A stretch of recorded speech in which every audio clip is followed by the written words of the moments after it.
इसके पहले हम लोग मौलिक अधिकार पढ़ रहे थे। मौलिक अधिकार में 4 मौलिक अधिकार हम लोग पढ़ चुके हैं, समता, स्वतंत्रता, शोषण और धार्मिक स्वतंत्रता का अधिकार। ये 4 हो चुका था। आज हम लोग का 5वां है, 5वां यानी संस्कृति एवं शिक्षा संबंधित अधिकार। इसमें हम लोग देखेंगे 2 आर्टिकल्स दिए गए हैं, एक आर्टिकल्स 29 और एक आर्टिकल्स 30, यानी अनुच्छेद 29 और 30 में देखेंगे अनुच्छेद 29 क्या कहता है। अनुच्छेद 29 में अल्पसंख्यक हितों का संरक्षण है। अल्पसंख्यक किसे कहते हैं? वैसे लोग जो या वैसे जातियां जो हमारे यहाँ अल्प मतलब कम और संख्यक मतलब संख्या बहुत कम संख्या में है।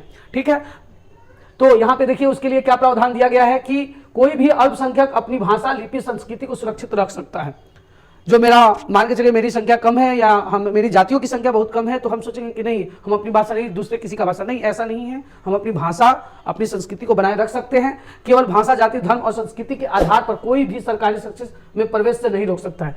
केवल भाषा और जाति के नाम पर हमें यही नहीं, कोई नहीं कर सकता, नहीं आप नहीं जा सकते, आप इस भाषा के हैं, चले जाइए, आप दूसरे भाषा वाले इसमें है, ऐसा नहीं है। आपकी भाषा के आधार पर आपको कोई नहीं रोक सकता है। उसके बाद है अनुच्छेद 30, शिक्षा संस्थाओं की स्थापना, प्रशासन करने का अल्पसंख्यक वर्गों का अधिकार, यानी कोई भी अल्पसंख्यक, फिर यहाँ पे भी अल्पसंख्यक की बात कही गई है।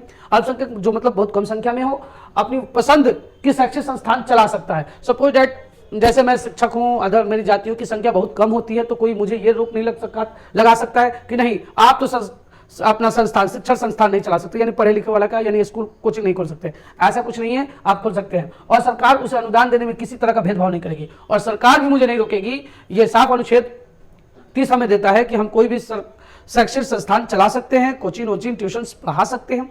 हाँ, ऐसे कुछ प्रावधान है कि इस क्लास को पढ़ाने के लिए हमें किस क्लास तक एजुकेशन चाहिए। सपोज डैट मैं अगर बीएड हूँ, एमए हूँ, तो हम किस किस क्लास के बच्चों को पढ़ा सकते हैं, ये एक प्रावधान आपके अंतर्गत आ जाता है। ठीक है, आई थिंक मुझे आशा है कि आप लोगों को समझ में आई होगी।